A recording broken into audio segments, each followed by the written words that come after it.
받았습니다. 받았습니다.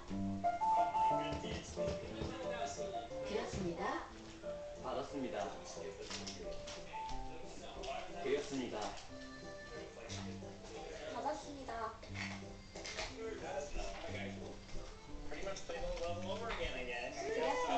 드렸습니다. 받았습니다. 누군가를 위해 함께 한다는 것. 줄 때도 받을 때도 기분 좋은 선물이 되어 돌아옵니다. 함께 만드는 기쁨.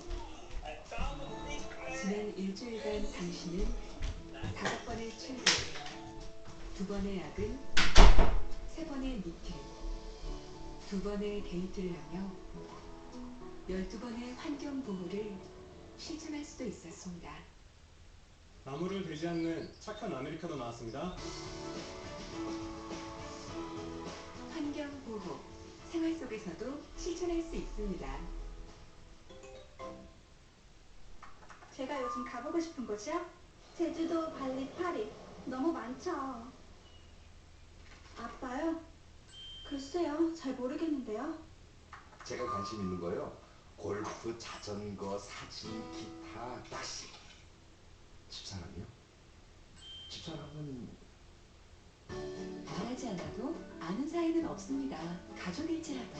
오늘 가족끼리 물어보세요.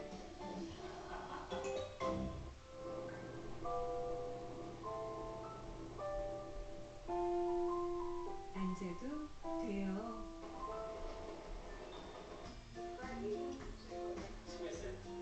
잘할 수 있어요. 기뻐해도 돼요. 멀리 있지 않아요. 일상 속에 있어요.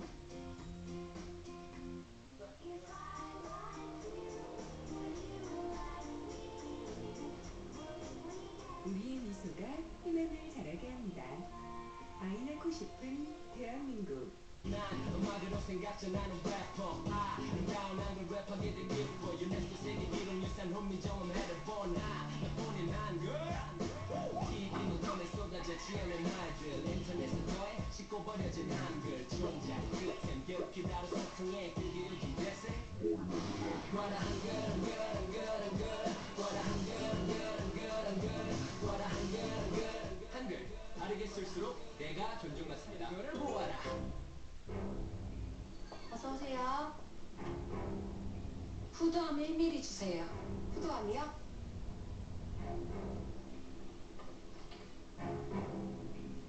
어서오세요. 폐암 하나 주세요. 폐암이요? 뇌졸중 2갑 주세요. 오늘도 내년도 최저임금 인상 폭풍이 거세지자 정부 여당이 저소득층 지원 대책을 내놨습니다. 근로장려금 지원 규모와 대상을 2배로 확대하고 저소득층 노인에게 지급되는 기초연금 인상 시기도 앞당기기로 했습니다. 폭염 속에 어린이집 차량 안에 방치됐던 4살 여자아이가 7시간 만에 숨진 채 발견됐습니다. 드루킹 일당이 특검 수사 전 타주의 또 다른 창고로 노트북 등을 빼돌렸는데 경찰이 현장을 지켜보고도 아무런 조치를 취하지 않았던 것으로 드러났습니다. 특검팀은 노회찬 정의당 의원에게 정치자금을 전달한 의혹과 관련해 드루킹의 측근으로 알려진 도모 변호사를 긴급 체포했습니다. 경찰이 자유한국당 김병준 비상대책위원장에 대해 청탁금지법 위반 혐의로 수사에 착수했습니다. 국민대 교수 시절 강원랜드로부터 100만 원이 넘는 골프 접대를 받았다는 겁니다. 전국 곳곳에 폭염경보가 내려진 가운데 더위로 인한 인명피해도 잇따르고 있습니다. 오늘도 35도를 오르내리는 가마솥 더위가 기승을 부릴 것으로 보입니다. 7월 중순이 원래 이렇게 더웠나 싶을 정도의 폭염이 일주일 가까이 됐습니다. 올여름 더위병 환자가 벌써 550명이 넘었는데 이 가운데 절반이 지난 12일부터 나흘 동안 발생했습니다. 야외에서 오랜 시간 작업을 하면 건강한 사람도 더위병에 걸릴 위험이 높습니다. 뜨거운 차 안이나 실내에서도 열사병에 걸릴 수 있으니 주의하셔야겠습니다. 남주현 기자입니다. 응급실에 찾아온 20대 더위병 환자입니다. 뜨거운 햇볕 아래에서 짐을 나르던 중 심한 어지럼증과 함께 몸이 마비되는 것 같았다고 말합니다.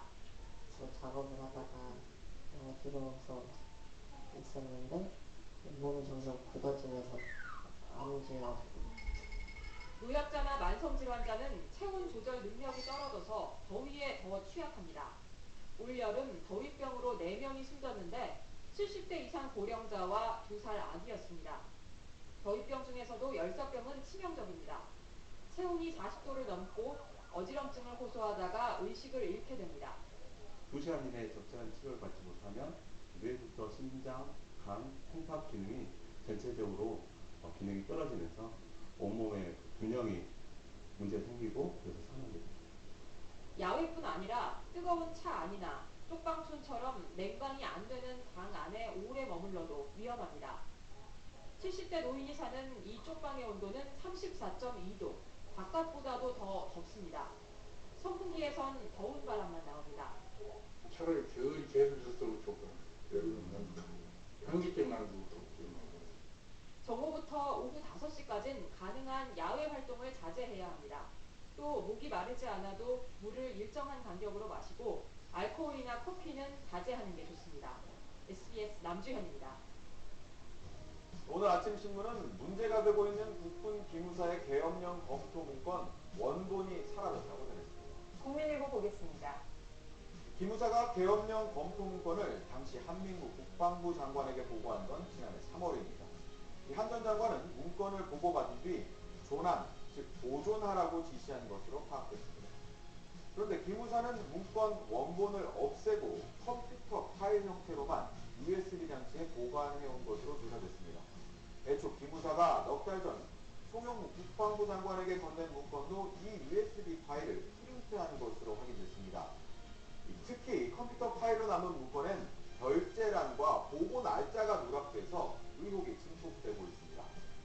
특별수사단은 누가 원본 파기를 지시했는지, 원본이 파일로 저장되는 과정에서 증거인멸이 있었는지 조사할 방침이라고 전했습니다. 중앙일보 보겠습니다. 국민연금에서 돈을 불릴 인재들이 빠져나가고 있다는 기사입니다.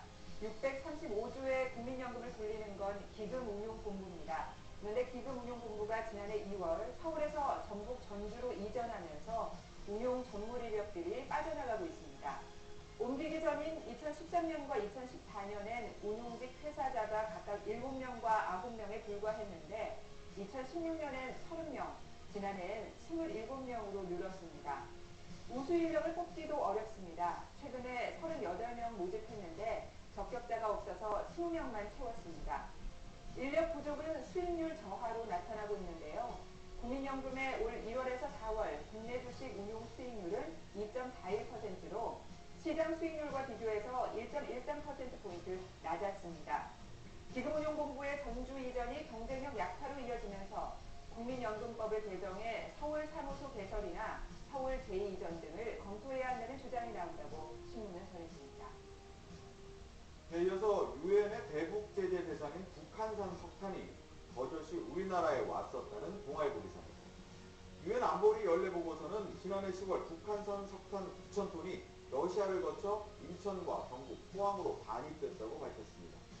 지난해 8월 유엔에서 석탄이 금수품으로 지정된 이후 북한산 석탄의 국내 반입이 확인된 건 이번이 처음입니다.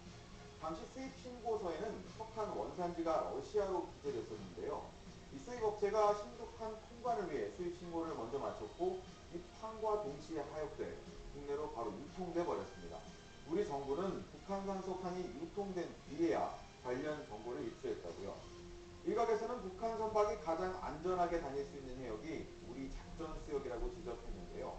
북한이 유엔 제재망을 피해 우리 해역에서 금수 품목을 거래하고 있다는 의혹도 있다고 전했습니다. 전국에 폭염이 이어지는 가운데 일부 지역에선 미세먼지까지 기승을 부리고 있다는 세계일보 기사입니다.